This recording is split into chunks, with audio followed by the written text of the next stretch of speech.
as the synthetic wonder of dominatrix fades into the cyberoptic ethers. I'm here with you. This is Robert Phoenix. You are listening to the Sunday version of Free Association Radio. And welcome to the Eternal Now, where we do our very best to drop what's behind us and what's in front of us and be here with the moment. And tonight's moment will feature Andrew Harvey. He is a world-renowned scholar, poet, author, and activist. And I'm pretty psyched to have him on the show. We're going to be calling him up in a few minutes. And I think he is in Oak Park, Illinois, if I'm not mistaken. He's just returned back from Europe. I think he was in France. Pretty good life, pretty good gig. He was there teaching, and now he's back, and apparently he's going to be headed down to Taos to do something. My connection with Andrew is through two sources. One is through my friend Richard Grossinger, who is the publisher of two of Andrew's books, including his latest, Heart Yoga, on North Atlantic Press. And the other is through my dear friend Dora McQuaid, also an activist poet, a sacred activist poet in her own right. And she is part of a collective down in Taos that brings people like Andrew down there to teach and to talk, and to do workshops, and to get people's consciousness wrapped around this whole concept of poetry and sacred activism. So we're going to be talking about the dimensions of sacred activism and what that actually means to be a sacred activist. In many instances, they seem to be sort of dialectically opposed. The life of the mystic is an interior life, and the life of the activist is an exterior life, one built on action. And we'll be talking to Andrew about how to fuse those dualities and those polarities when it comes to sacred activism. And we'll talk about some of the nuances as well, and how he is able to reconcile those, not only in his work, but in his own life. And we'll talk about his new book, Heart Yoga. Before we do, just a couple of mentions here. Of course, the show is always brought to you by Vigilante Vodka. It is so good, it is almost criminal. You go to vigilantevodka.com and send an email to my friend Mike up there in Montana, and he will tell you all about his boutique vodka. It is small batch, individually crafted. It makes a very interesting gift for anybody that's into vodka. It has a unique sort of combination between the Wild West and boutique vodka. You're not going to find that too many other places. So anyway, go there, go to the site, and if you're interested, send Mike an email. He doesn't have any ordering functions on his site, but if you're serious enough, he'll send you a couple of bottles, and you can figure out how to do that. The cap on the well is in place, and people are crossing their fingers and holding their noses as to what this might actually do. If you missed Friday's show, I would heartily recommend you go into the archive, which you can find on the Blog Talk page, my show page, and listen to it.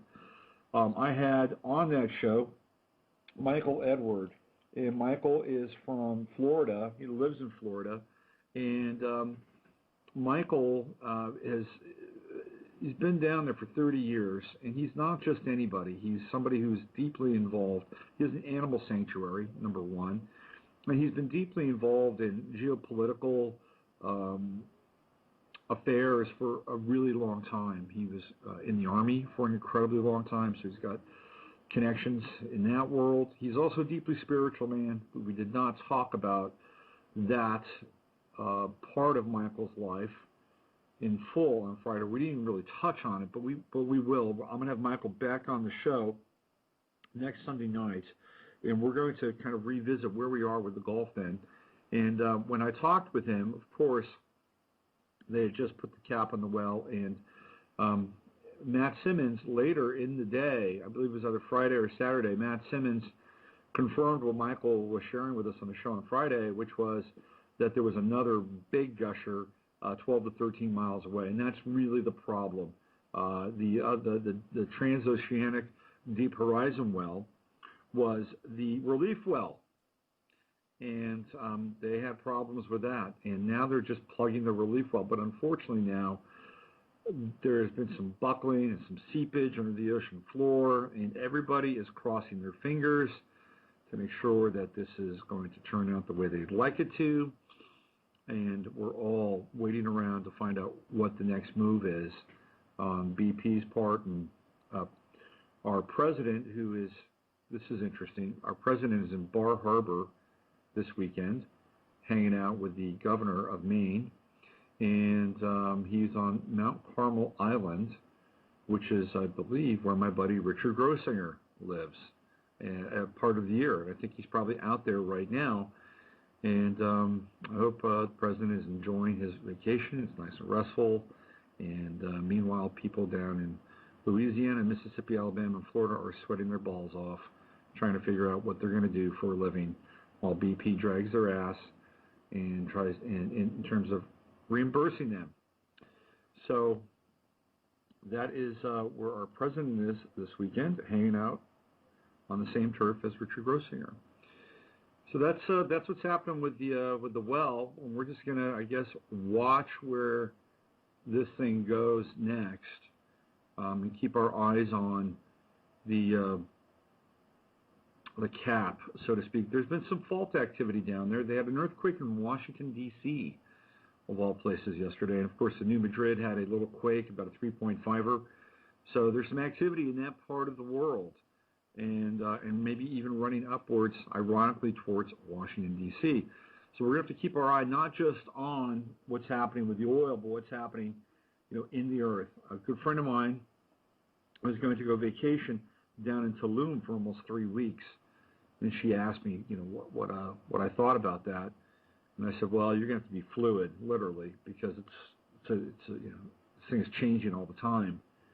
And sure enough, a few days later, the word out of Mexico is the oil is now approaching the Mexican Caribbean side, and this is awful. I mean, this is god awful, because what potentially could happen now is everybody sort of saw this as moving sort of in this circular, so almost spiral, like, column, and then up the Atlantic coast, and then sort of coming back down a little bit, doing sort of a kind of a U, and then coming back up towards England, and hitting the north coast. Well, there's a very good possibility now that with the level of oversaturation, and the Gulf may be just entirely oversaturated, that this oil is going to actually hit the Panama Canal. And if it hits the Panama Canal, and they decide to open the locks, and that oil now goes into the Pacific Ocean, well, we're in a very, very tricky place at that point, because now we've got, at least if they can keep it, hopefully in the Caribbean part of the Atlantic, and somehow are able to cap this thing, both of the wells, then they have a remote shot at containing and cleaning up this disaster. But if they open up the Panama Canal and just let this thing continue to flow, we're going to have saturation very quickly on all fronts. And that oily water will then head up the Pacific Ocean. It'll head up the Pacific coast. Ultimately, it'll make its way to Alaska and come back down around and sort of do the reverse of what it was going to do on the other side of the Atlantic. But nonetheless, our oceans will get covered in oil faster if they do that. So keep an eye on the oil, not just headed towards the Atlantic, but headed towards the Panama Canal. And trust me, it will. And trust me, it's a dialogue that we're going to be having probably within the next 3 to 4 weeks about what they're going to do with that. Okay, so what I'm going to do is I'm going to use 21st century technology to reach our friend, Andrew Harvey, and get him on the show here. And let me just go into my 21st century address book and try to find his phone number here, which I have not taken down, so bear with me as I try to do this. Here we go. This is compelling radio, I know, but it'll be worth it. It will definitely be worth it. Here we go. We're in here, and let's go right here. And one more. Nope, not quite. It should be right there. There we go. No. Hold on. How about here? No. Last one. I promise. Once I do this, I will have it. Voila. Found. Here we go. So,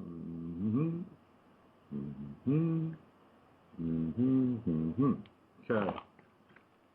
Let's avail ourselves of this amazing Atlantean technology and connect with somebody halfway across the country and bring them into the proceedings. Here we go. See what happens. We're dialing.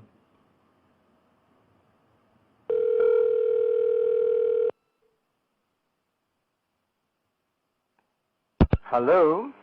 Hello, Andrew. Hello, how are you? I'm good. How are you doing? I'm doing great. Lovely to hear you.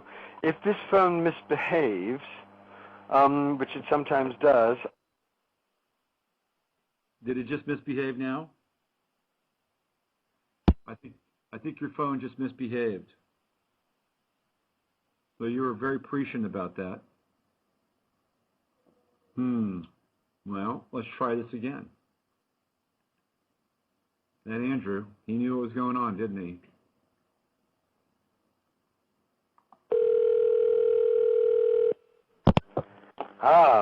Already disconnection. It did. It misbehaved right on cue, Andrew. That's pretty good. I know. God almighty, my synchronistic powers are dazzling me. Manifesting on cue. So, is there another number I should have, or can we just roll with this, or? Well, let's roll with this. But there is a number. Okay. And that's my cell, and I'll have it in my hand in case anything goes wrong. All right. So I have one of those. You ever see The Men in Black? Remember that movie? Yes. I have one of those little things that erases memories. Oh, how wonderful. I'll do it for your phone number after this show, okay? No, you're always welcome to ring me. Don't worry about it. Right, I like that. You're open. I love that. So you just got back from Europe, is that right?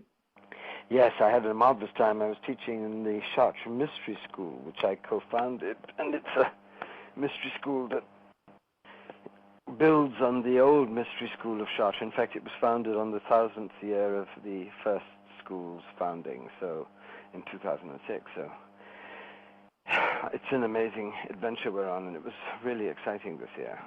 I could only imagine. How did you get drawn into that? Are we on tape now? Yes. Oh, how wonderful. I'll go on and on if you want me to. What happened was, I was on a pilgrimage in France to all the sacred feminine places, the places of Mary Magdalene, and also the places of the Mother, and especially the Black Madonna and her shrine in Rocamadour. It was a very potent pilgrimage. And then